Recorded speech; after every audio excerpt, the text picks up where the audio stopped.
Bueno, vamos a comenzar entonces. ¿Si les parece? Sí, para mí está bien. Si me escuchan. En el nombre del Padre, y del Hijo, y del Espíritu Santo. Entonces, habíamos quedado en los primeros dos versículos del prólogo. Y vamos a tratar de avanzar más rápido en la lectura del prólogo. Habíamos visto solamente los dos primeros versículos. Al principio existía la palabra, y la palabra estaba con Dios, y la palabra era Dios. Al principio estaba con Dios. El versículo 3 del prólogo hace una afirmación y le atribuye a la palabra la existencia de toda la creación, porque dice: todas las cosas fueron hechas por medio de la palabra, y sin ella no se hizo nada.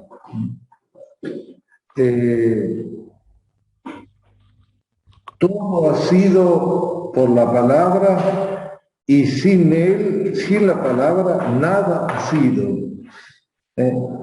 Es como afirmar que la existencia de las cosas, de la creación, de toda la creación, tiene su principio en la palabra.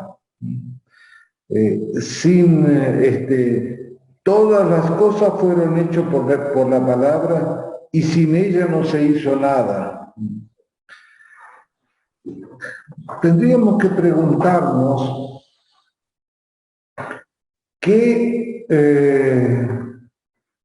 porque el prólogo en ningún momento va a nombrar, o solamente al final nombra a Jesucristo.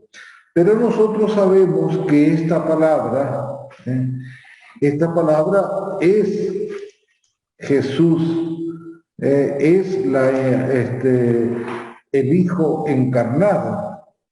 De modo que todo lo que podemos decir desde aquí, desde el prólogo de San Juan, sobre la existencia, el ser, la vida, la luz, el poder que tiene este logos, esta palabra, que es el principio de todo lo que existe.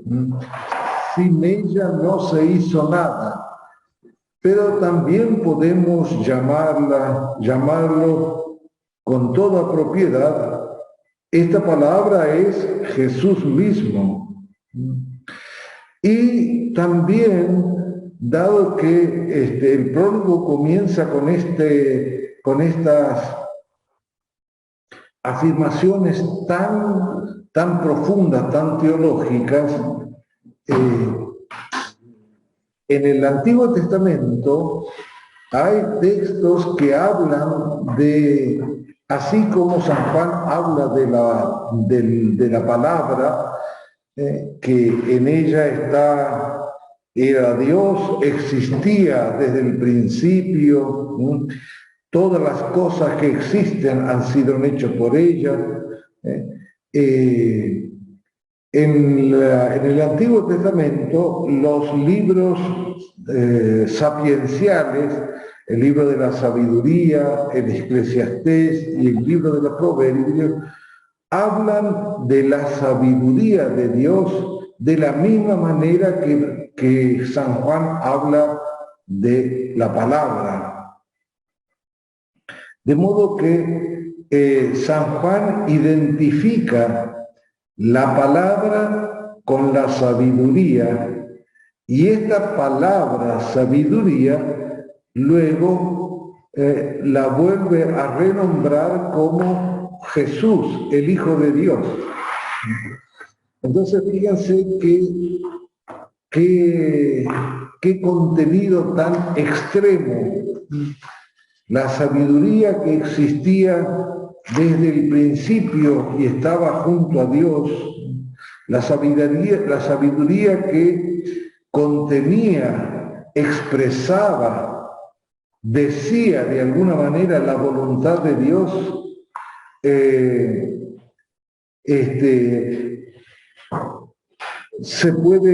podemos encontrarlo en esta persona, Jesús de Nazaret. Entonces, estos grandes extremos que aparentemente son contradictorios, pero sabemos que después todo el Nuevo Testamento, incluso la primera carta de San Juan, en la primera carta de San Juan, los primeros versículos de la primera carta de San Juan son bastante parecidos al prólogo, porque dice así, fíjense que el prólogo comienza diciendo, al principio existía la palabra. La primera carta de San Juan dice, lo que existía desde el principio, y luego hay un involucramiento de la comunidad y por lo tanto el testimonio de la comunidad. Lo que hemos oído, lo que hemos visto con nuestros ojos, lo que hemos contemplado y lo que hemos tocado con nuestras manos.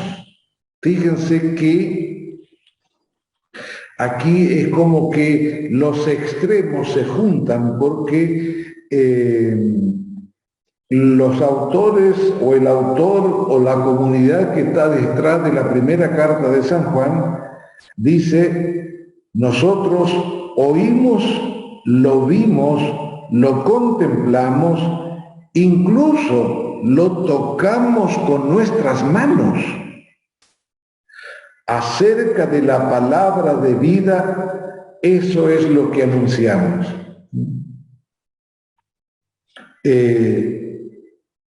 Porque la vida se hizo visible y nosotros la vimos y somos testigos y les anunciamos la vida eterna que existía junto al Padre y se nos ha manifestado.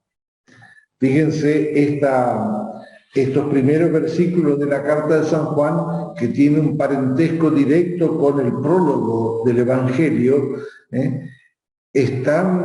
nos están indicando que cuando hablamos de la existencia de la palabra, la afirmación tan capital de que la palabra era Dios, que todas las cosas fueron hechas por medio de la palabra y sin ella ninguna cosa que tiene existencia ha tenido principio sin ella. Todo lo que existe tiene vida en ella.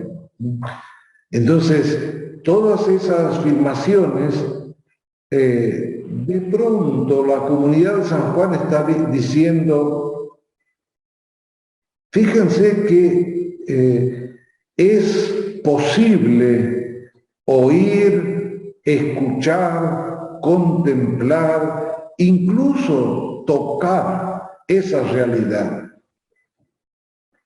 Y esa comunidad, ¿cómo afirma esto? Todas estas afirmaciones se dirigen a la persona de Jesús. Jesús es esta palabra eterna que se encarna. Jesús es la sabiduría de Dios que es portador, contiene todas las profecías del Antiguo Testamento, todo lo que la sabiduría anunciaba respecto del misterio de Dios, el misterio de Dios, el misterio de la vida de los hombres, la vida de Dios. Todas esas dimensiones están afirmadas luego sobre la persona de Jesús, sobre un hombre, una persona. Entonces, fíjense cómo el contenido de nuestra fe está anclada en el misterio profundo de Dios, en el misterio insondable de Dios, de la misma divinidad, pero que nosotros luego lo vemos, lo palpamos, lo oímos en una persona. Entonces, esta es como los dos extremos de el misterio de nuestra fe, porque después también, por ejemplo, en cada Eucaristía nosotros podemos hacer esa afirmación de un extremo a otro, y ahí no solamente que afirmamos una verdad, sino que participamos de la vida de esta verdad. Es como decir, dejamos que entre en nuestro propio cuerpo este misterio que está presente en la persona de Jesús, el Hijo de Dios. Bien, después, en el versículo 4, comienza a enumerarse se pone distintos nombres a esta vida que contiene la palabra. También en los libros sapienciales, los libros de la sabiduría del Antiguo Testamento, aparecen estas realidades. La voluntad de Dios, el proyecto de Dios, la manifestación de Dios es vida, es luz. Entonces, en el versículo 4 dice: todo lo que existe tiene vida en ella, en la palabra, y la vida era la luz de los hombres. La luz brilla en las tinieblas, y las tinieblas no la recibieron. Otra vez, esta dimensión de la luz, y por lo tanto podemos volver a mirar el capítulo 1 del libro del Génesis, donde aparece la creación de la luz. Y la luz no es aquí como la vida, como la palabra, no es una cosa externa que se crea, sino distintas realidades que se siguen hablando de la misma palabra, del mismo logos, de la misma vida de Dios.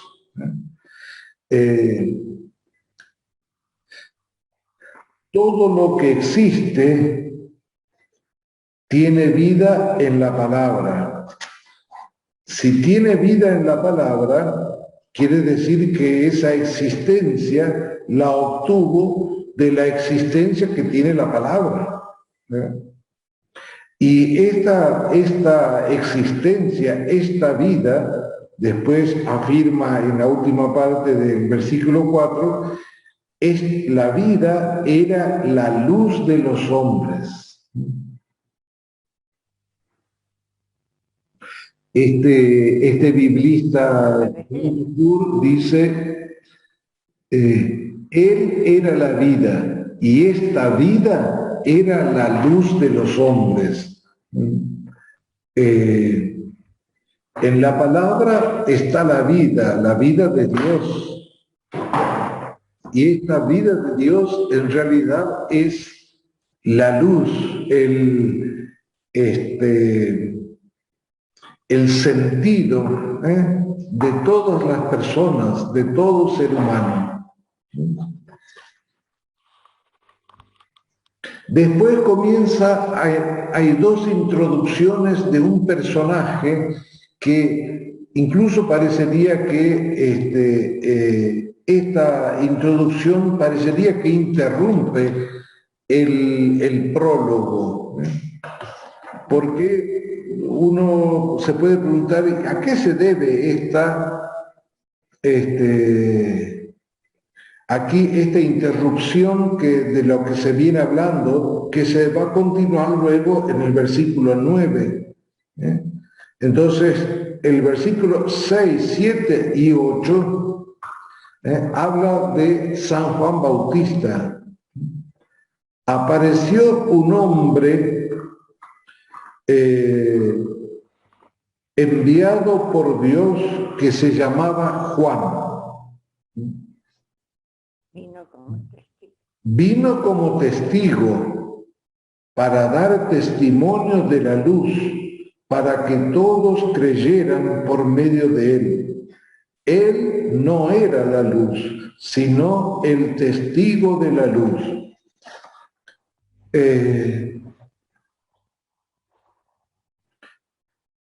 Se habla de esta dimensión de ser testigo.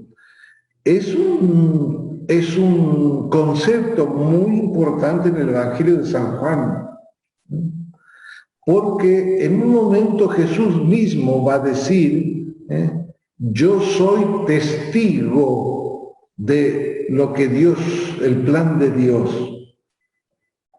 Porque fíjense, uno podría preguntarse, ¿de qué hablan los evangelios? ¿Cuál es el protagonista del evangelio? Y con facilidad podríamos decir, el protagonista es Jesús. Pero después cuando reunimos todo lo que dice Jesús, resulta que Él no habla de sí mismo, habla de su Padre. Él es el enviado. Por lo tanto, podríamos decir un subordinado que tiene una misión, como los embajadores. Los embajadores técnicamente, jurídicamente, cuando se presentan ante otro gobierno, están representando en sí mismo, en su persona, son portadores del poder y de la palabra de un presidente que no está allí presente. Y entonces Jesús dice también esto, yo fui enviado para dar testimonio, para hablar del Padre, y todo el contenido de lo que habla Jesús no es sobre sí mismo, sino sobre su Padre, sobre el plan del Padre para con los hombres. Aquí aparece entonces este hombre, este testigo, un hombre, dice, enviado por Dios, que se llamaba Juan.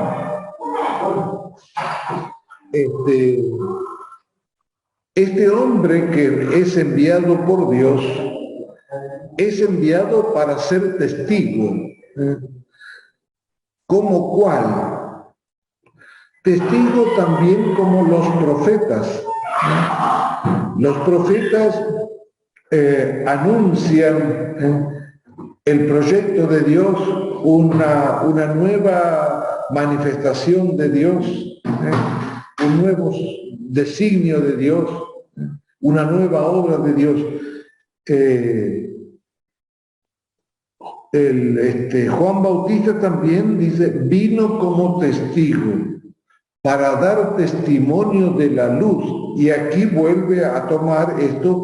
Entonces, antes se dijo, en la palabra estaba la luz, y la luz era la vida de los hombres. Entonces, aquí el Evangelio dice, Juan Bautista vino a dar testimonio de la luz, para que todos creyeran por medio de él. Por primera vez se introduce este término creer. este término que reúne todas las maneras de relación con Dios y con su enviado, que es Jesús. Creer.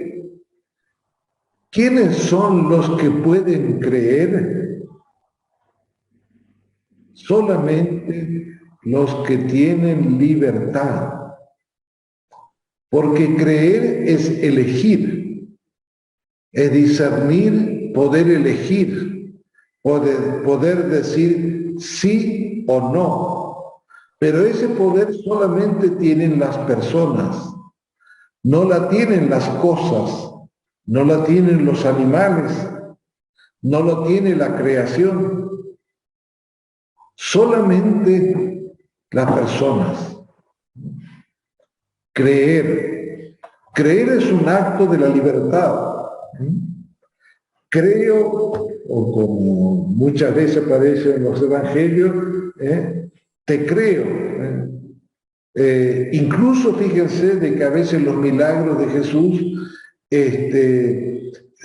dice a alguien que le pide ¿cómo se llama? Una curación, algo, un favor en ese sentido, Jesús le dice que suceda como has creído. De modo que el milagro no se realiza independientemente del que tiene fe o no. No, es a consecuencia. La fe, en virtud de la fe, es que ocurre esta manifestación de Jesús. Es en virtud de la fe que Jesús puede hacer esa curación.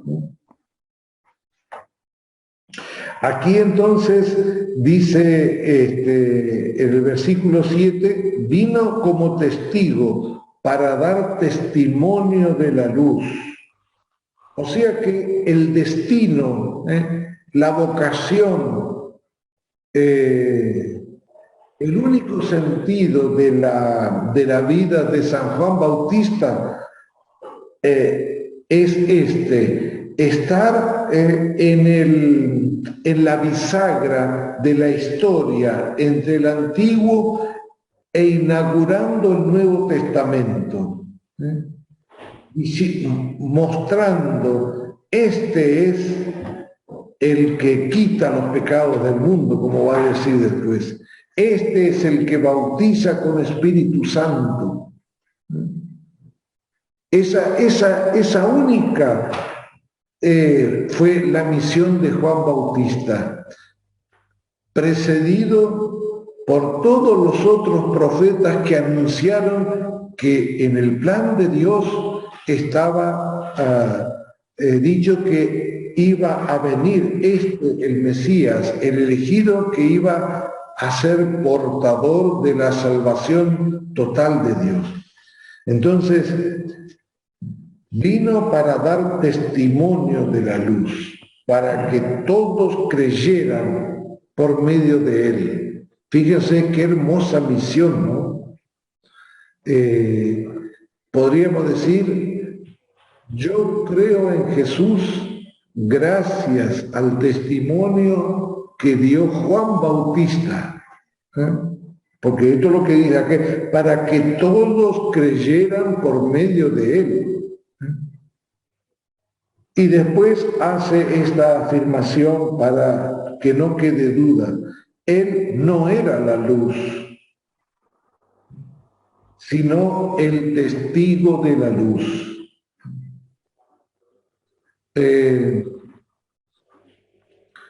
Nosotros podemos llegar a ser como Juan Bautista. Soñamos. Podemos llegar a ser testigos de la luz y convertirnos, por lo tanto, en indicadores, dice aquí, para que todos creyeran por medio de él. Cuando nosotros somos testigos de Dios, Cuando somos testigos de Jesús, en realidad nuestros actos apuntan a Jesús, muestran a Jesús. Es como decir, miren, no me miren a mí, miren solamente a Jesús. Él no era la luz, nosotros no somos la luz tampoco, pero podemos llegar a ser testigos de la luz. Y eso nos convierte, nos hace protagonizar este misterio que se anuncia aquí de San Juan Bautista. Después, en el versículo 15, se volverá a hablar de San Juan Bautista. Entonces seguimos en el versículo 9 con el himno este que está presente en el prólogo de San Juan. Y ahí retoma el tema de la luz. La palabra era la luz verdadera.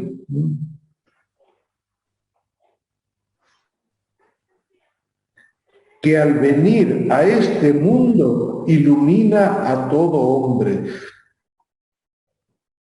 La palabra era la luz verdadera.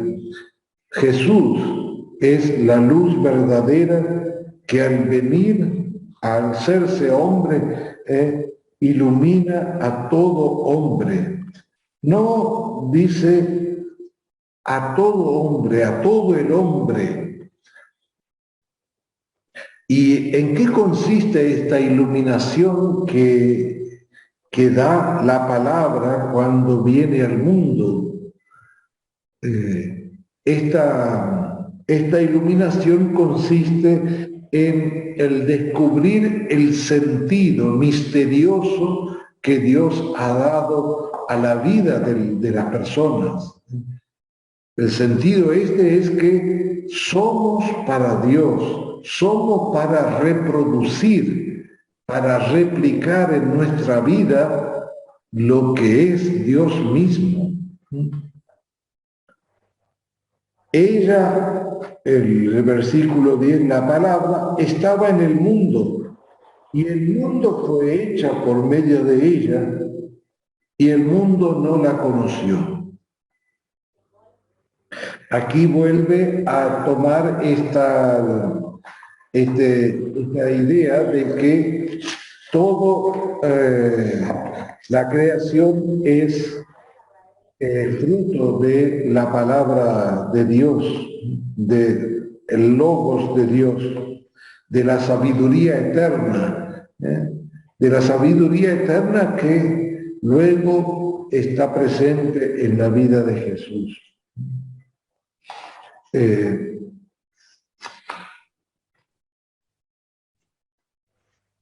Esto mismo es lo que dice la primera carta de San Juan, ¿no es cierto? Lo que existía, de lo que hemos visto, lo que hemos contemplado, eso es lo que les anunciamos. Porque, dice la primera carta de San Juan, porque la vida se hizo visible.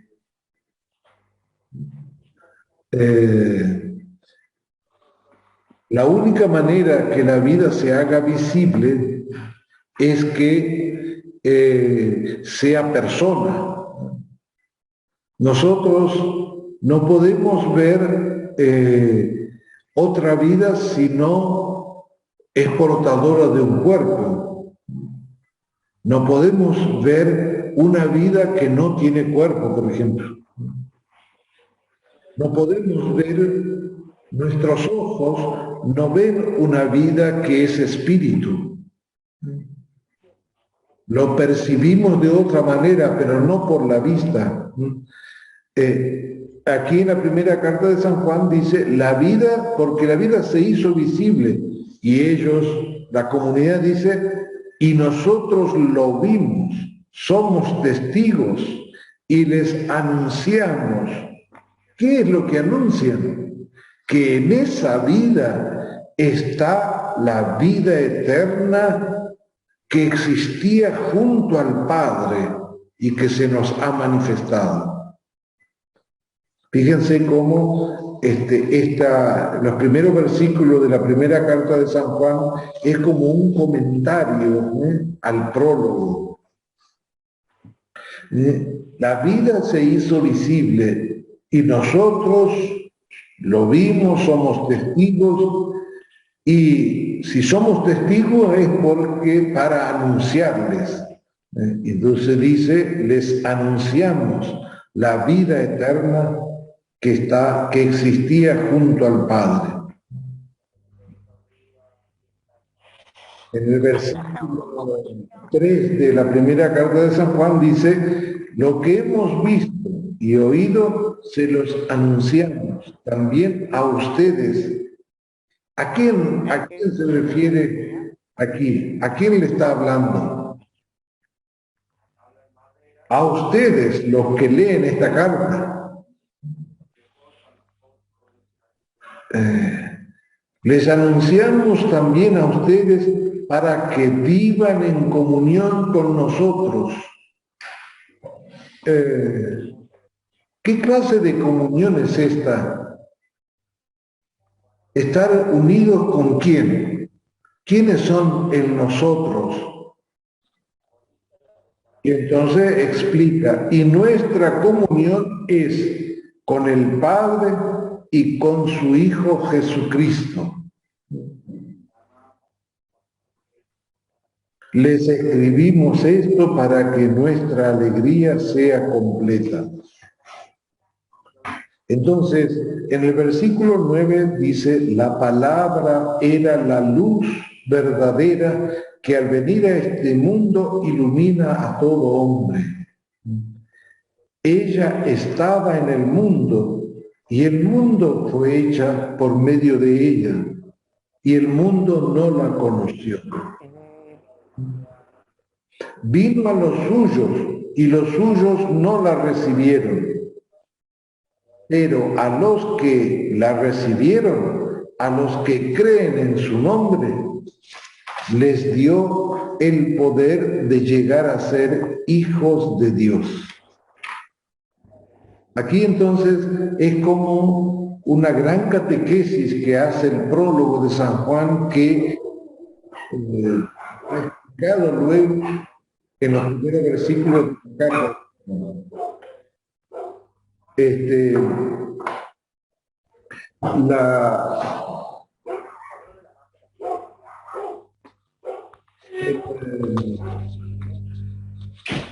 El objetivo final era que todos los que reciben la palabra, todos los que reciben este anuncio, esta luz, esta vida, puedan llegar a convertirse, puedan llegar a recibir el don de participar de la vida de Dios. Pero ¿cómo se participa de la vida de Dios? No se participa de la vida de Dios recibiendo, como si dijéramos, un préstamo, una invitación, sino siendo hijos. Pero si son hijos, quieren decir que hubo un proceso de engendramiento para llegar a ser hijos.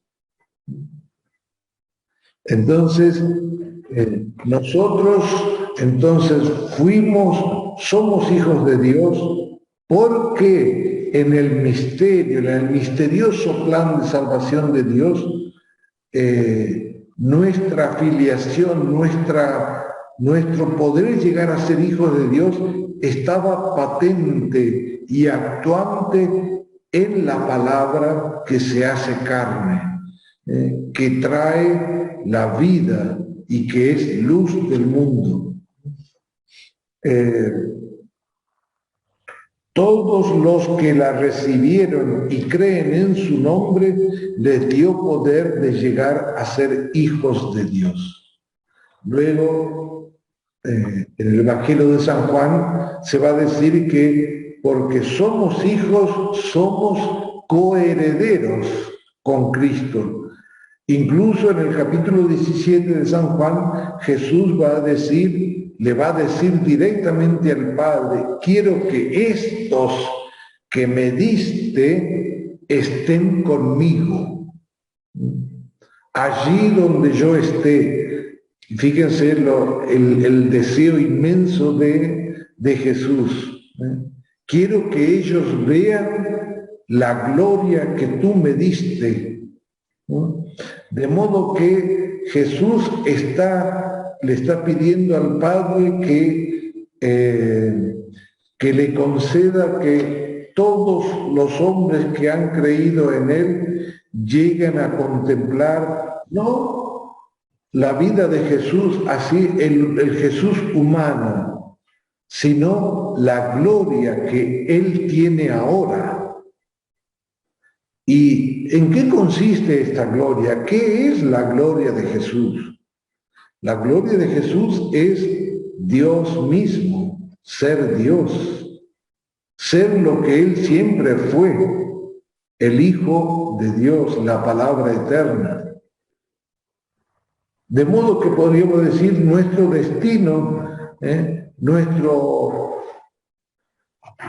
nuestro viaje final es ver la gloria de Jesús, porque esto es lo que le pide al Padre ahí en el capítulo 17, que ellos puedan contemplar la gloria que tú me diste, para que estén conmigo para siempre. Entonces después el prólogo habla de este nacimiento que tienen los que creen en Jesús, los que llegan a ser hijos de Dios. Después se explica cómo es el engendramiento, el nacimiento de estos hijos. En el versículo 13 del prólogo se dice: ellos no nacieron de la sangre, ni por obra de la carne, ni de la voluntad del hombre. Estas tres cosas que se mencionan aquí, la sangre, la carne y la voluntad del hombre, podríamos decir, es la descripción de cómo son engendrados los humanos. Pero dice, no ha ocurrido así con ellos. Los hijos de Dios no llegan a obtener esa filiación, esa condición, ni por la sangre, ni por la carne, ni por la voluntad del hombre, sino que fueron engendrados por Dios. ¿Cómo fueron engendrados por Dios?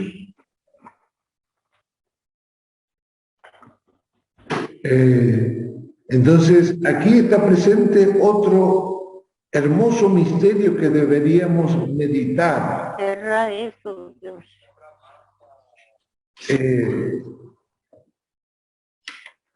Estas distintas etapas de la vida cristiana. ¿Cómo se llega a ser hijos de Dios?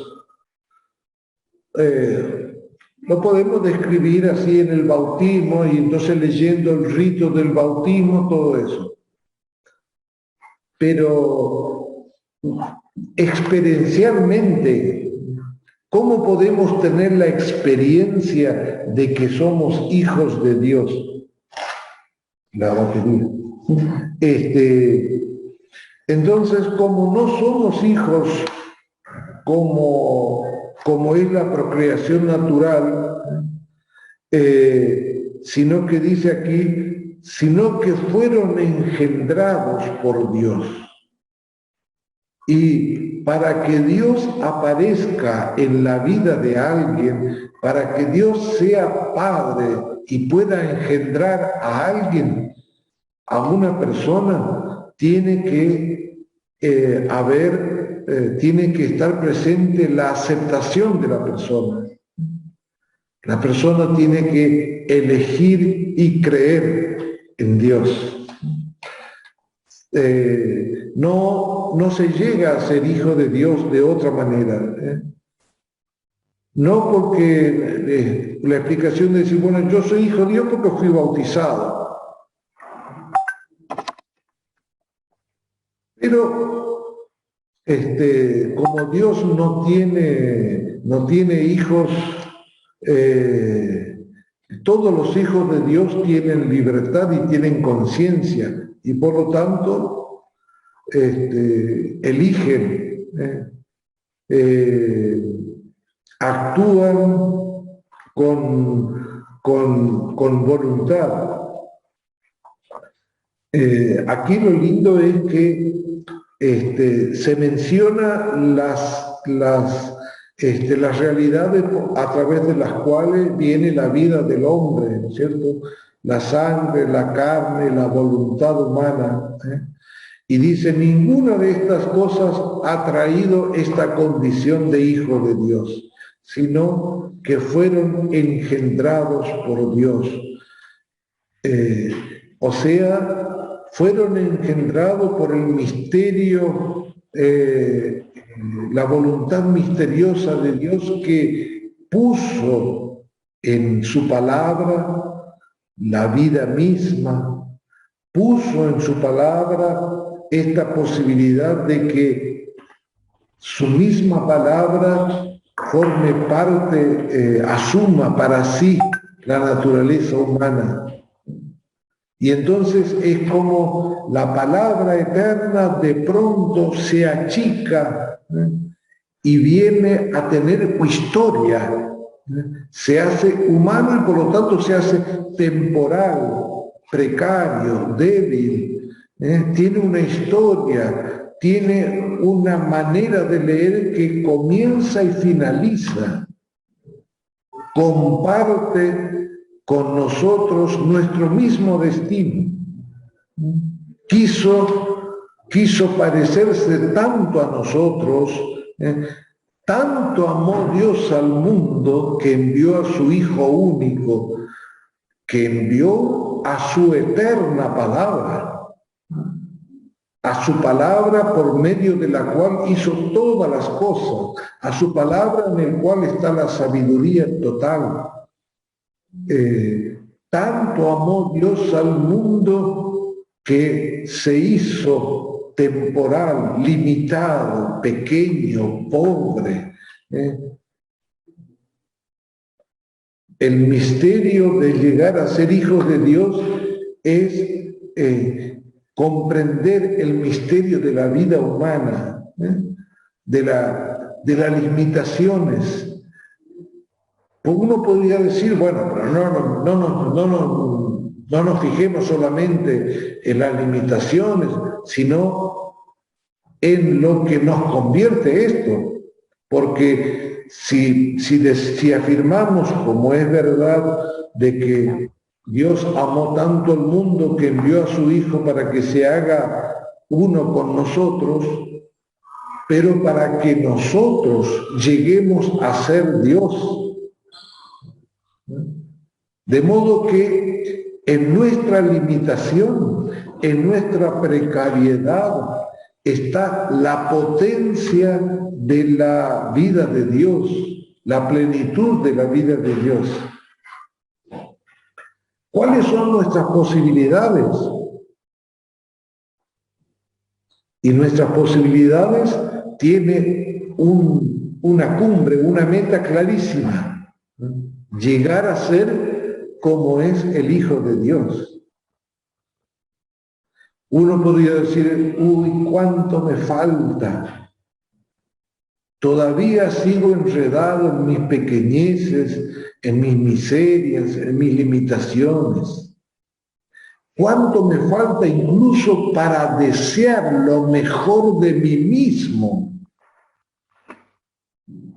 ¿Cuánto me falta todavía para dejar de pensar en pequeñeces y pensar en algo grande que está en mi propia vocación, porque ya me lo dio Dios?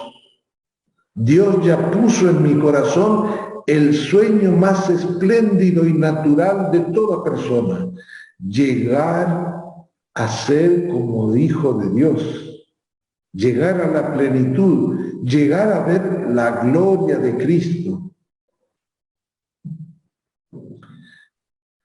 Nuestra vida, que todavía está enredada en limitaciones y pequeñeces, tiene este sueño, esta posibilidad, esta capacidad que no viene por mí, sino que me la dio Dios, me la regaló Él. Bien, el versículo 14 hace un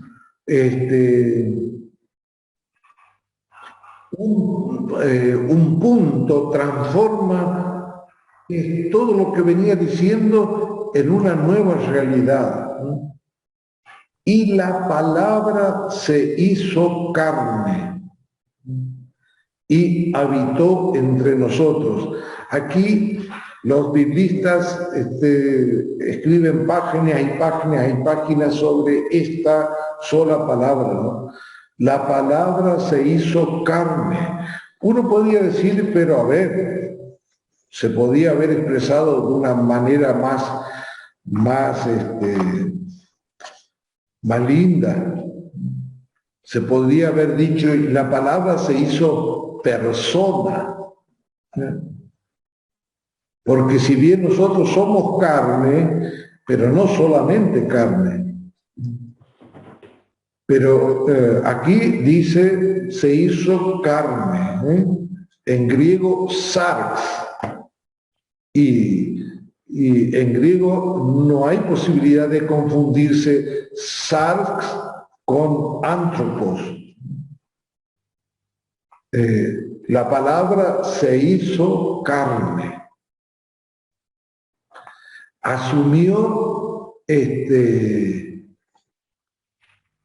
por eso fíjense, aquí también está presente una dimensión de la bondad del misterio de Dios.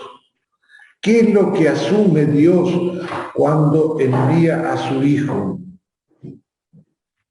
Los grandes sueños de los hombres. En realidad, comienza, el primer paso que da Dios es asumir lo que está más abajo. Y por eso dice, se hizo carne, asumió la naturaleza, lo material, y por lo tanto la limitación, la precariedad.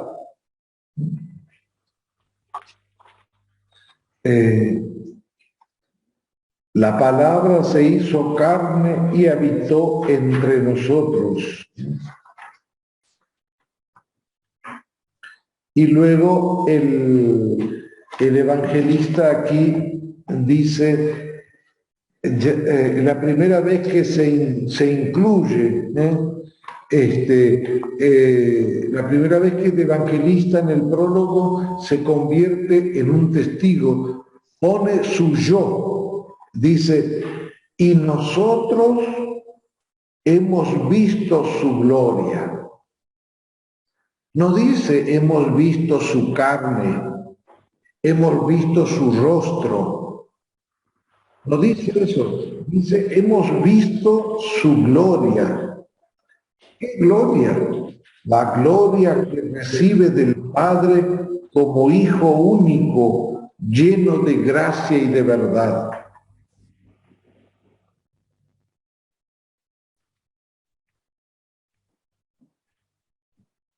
Qué hermosa manera de expresar esta realidad, que el prólogo tiene este punto, como nuevo comienzo.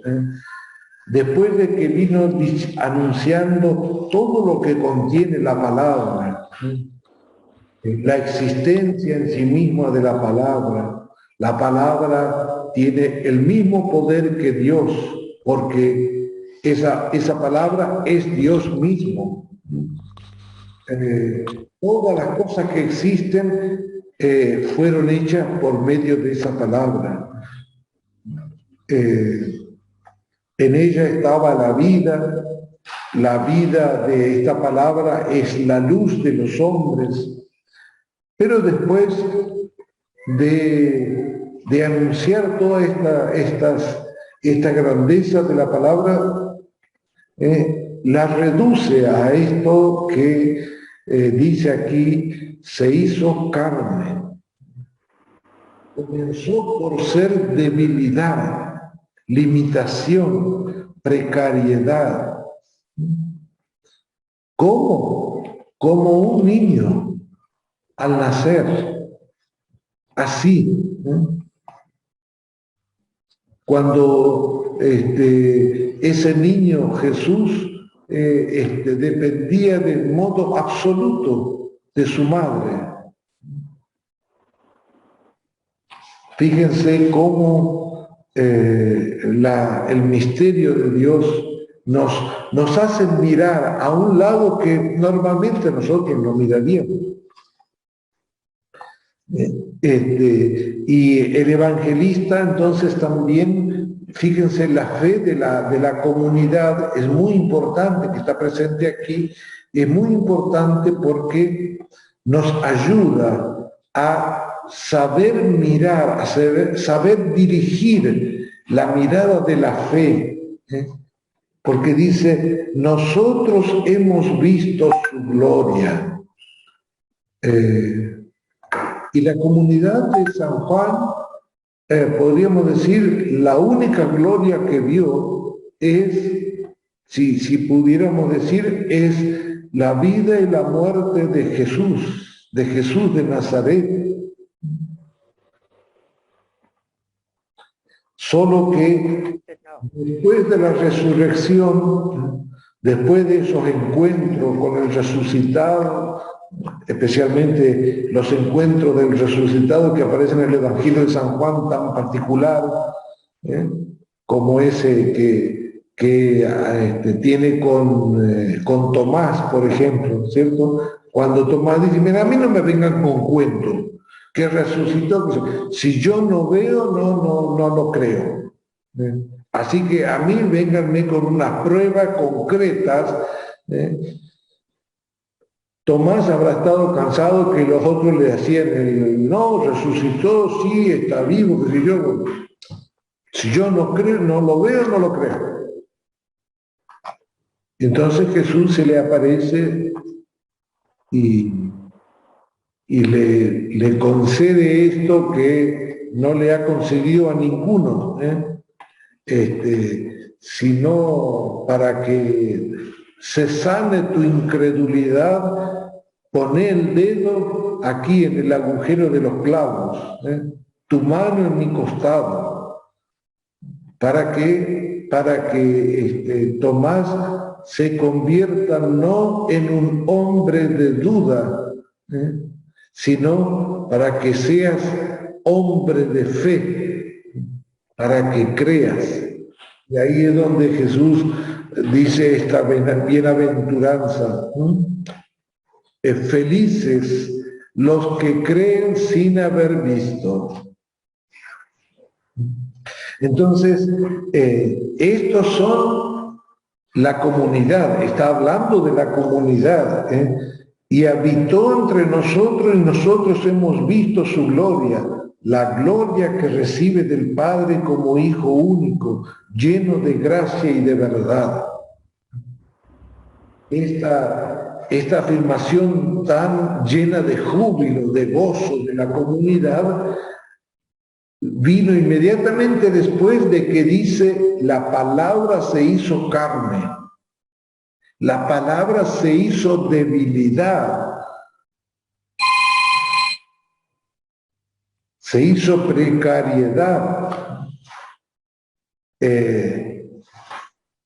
Entonces, cuando nosotros tengamos experiencia de nuestra pobreza, de nuestra limitación y de nuestra debilidad, ojalá tuviéramos también esta fe de la comunidad, que no nos aminoremos, que no nos deprimamos con nuestras limitaciones. Jesús quiso, el primer espacio que ocupó en nosotros, que ocupó como persona humana, fue esa, la limitación, la debilidad, la dependencia de otro, la necesidad que otro le atienda. Así también deberíamos entender nosotros nuestras debilidades.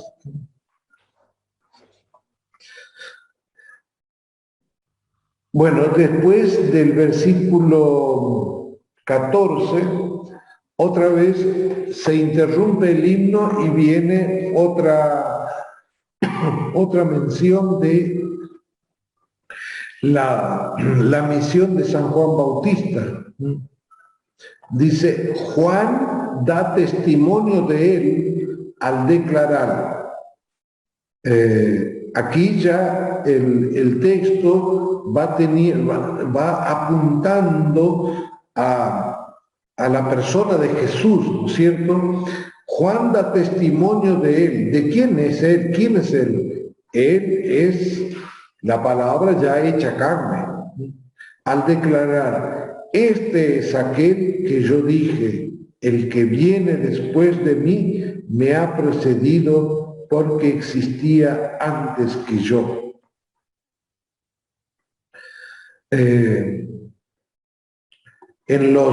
Ustedes saben de que todos los 4 evangelios tienen la mención de la obra de San Juan Bautista, ¿no es cierto? Y es como que la misión de Jesús comienza solamente luego del bautismo que recibe por medio de San Juan Bautista, ¿no es cierto? Los evangelistas después lo dicen de una manera, de otra.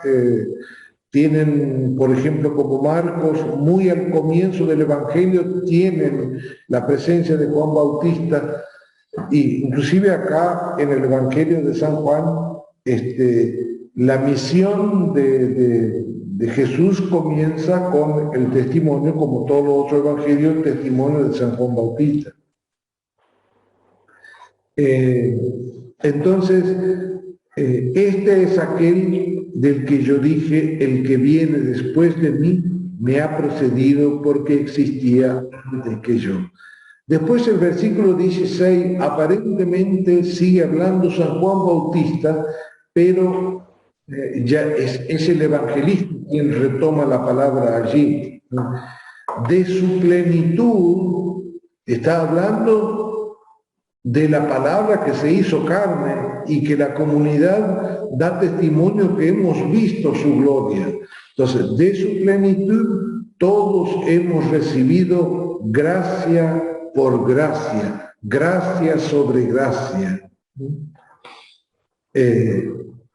Porque la ley fue dada por medio de Moisés, pero la gracia y la verdad nos han llegado por Jesucristo. La primera vez se habla de este nombre, se menciona este nombre.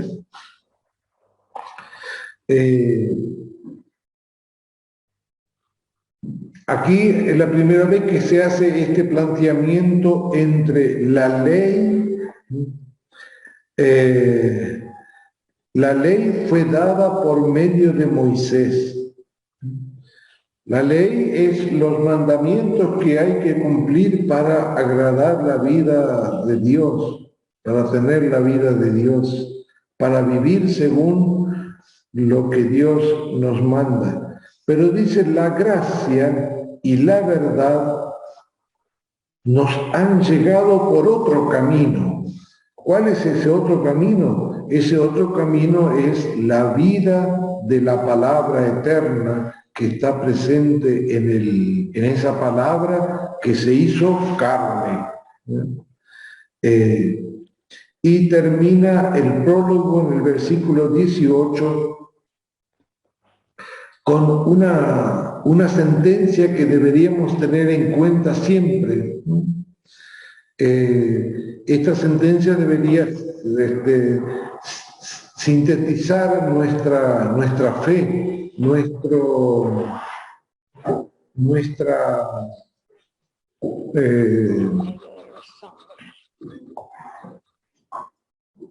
mirada de fe en cada etapa de nuestra vida, ¿no? Fíjense, dice, nadie ha visto jamás a Dios. El que lo ha revelado es el Hijo único que está en el seno del Padre. Fíjense qué hermosa expresión, ¿no? Ningún hombre ha visto jamás a Dios. El único que está en la presencia de Dios y en la presencia de la vida de Dios y puede verlo es el que lo ha revelado, el que ha corrido el velo, ¿no? El que ha dado testimonio, lo ha contado y lo ha ido mostrando. ¿Quién es este? El Hijo único, Jesús de Nazaret. Pero termina el himno diciendo que está en el seno del Padre. Y allí podríamos leer el final del capítulo 17 de San Juan para darnos cuenta en qué consiste esto. Pero fíjense cómo termina el prólogo. Dirigiendo la mirada, dice, el Hijo único que está en el seno del Padre. Y podríamos leer el primer versículo del prólogo. Al principio existía la palabra y la palabra estaba con Dios y la palabra era Dios. Entonces, la afirmación del principio, luego de toda esta revelación de la aparición de Juan Bautista como testigo de la verdad, de la vida, luego de recibir esta palabra diciendo esta palabra que contiene todo el poder de Dios, la sabiduría de Dios, se hizo carne. Y luego termina diciendo, ¿dónde está? En el seno del Padre. Podríamos decir, el prólogo es una catequesis teológica del misterio de Dios, que nos da varios elementos para que nosotros comprendamos la dignidad de llegar a ser hijos de Dios.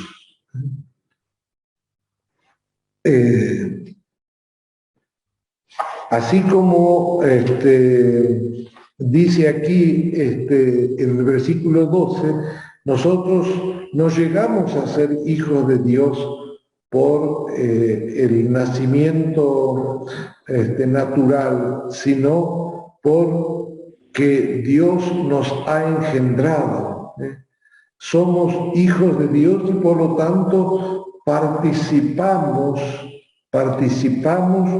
de la obra del único Hijo verdadero que es Jesús.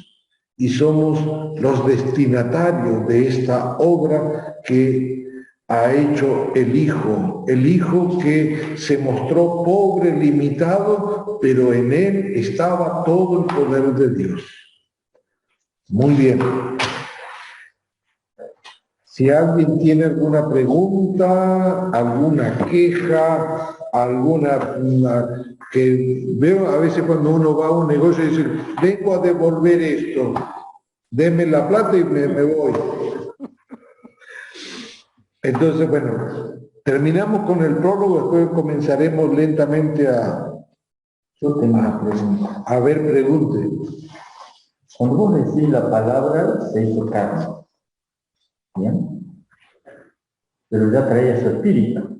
¿Cómo? Ya traía su espíritu la palabra. Toda la fuerza de la palabra se acompañó únicamente de carne para formar ese cuerpo de Cristo. La persona de Cristo, que es carne y espíritu, supongo, como cualquier persona. ¿Sí? La expresión del prólogo al decir la palabra se hizo carne quiere remarcar justamente eso, que pone el acento en la debilidad, en la limitación, porque no le hubiera costado nada decir la palabra se hizo persona. Pero entonces uno ahí tiene la cosa completa, ¿no es cierto? Esta palabra que se hizo carne es Dios mismo, el Hijo eterno de Dios, ¿cierto? El Verbo de Dios. El Verbo de Dios es espíritu. Antes de ser carne, esta palabra era solamente espíritu.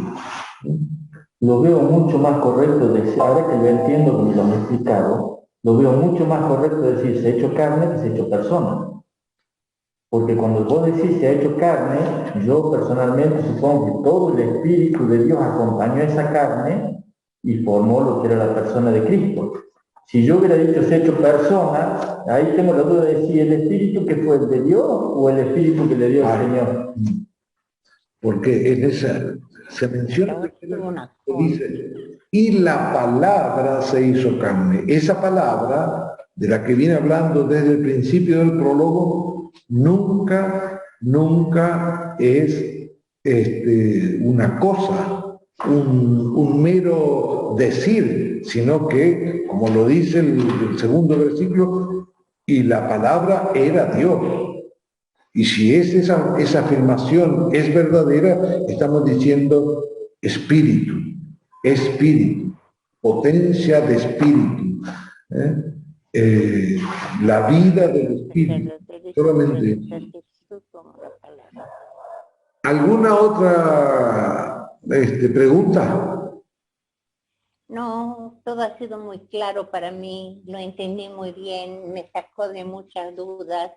He terminado de leer el Evangelio de Juan, me pareció muy bueno, muy instructivo, muy lindo, y estoy aprendiendo a entender un poquito más. No tanto, pero un poquito más me estoy entendiendo.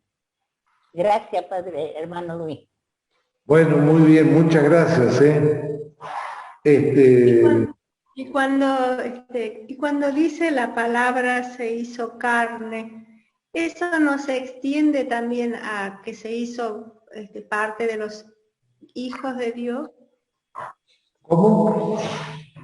Cuando ahí dice, entendemos que el verbo, la palabra, se hizo carne, ¿sí? Y entendemos que se hizo,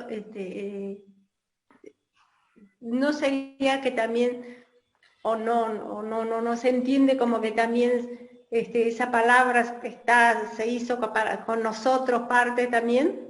Sí. Al ser hijos de Dios, no solo se hizo en Jesús o en el Hijo de Dios, sino que puede, ¿no es así?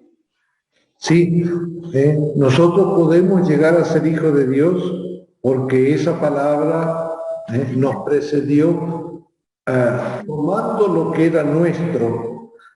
Y nosotros, cuando creemos en Jesús, tomamos lo que Él tomó de nosotros.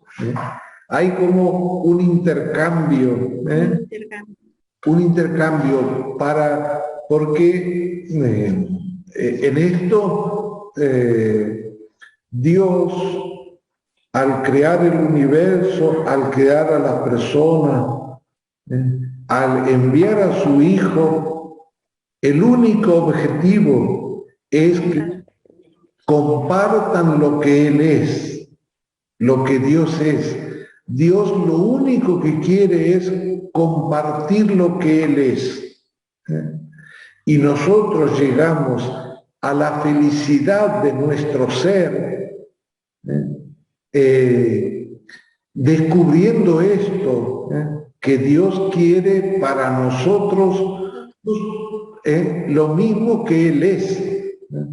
Y nosotros llegamos a eso por medio del que nos trajo el regalo, Jesús mismo. Muy bien. ¿Alguna otra cosa? Entonces tendríamos Dice que... acá, Jesús presenta la palabra. Jesús es como la palabra de Dios personificada, que existía desde siempre, y junto a la palabra es Dios.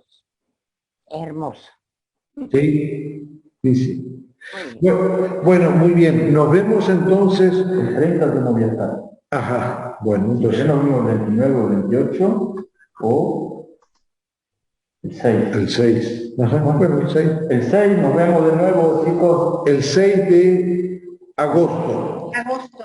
Sí, 6 de agosto, entonces quedamos así. ¿Cómo no? Bueno, Buenas vacaciones. Muchas gracias. muchas gracias, que Dios lo bendiga. En el nombre del Chao, Padre. Martita. Amén. Gracias.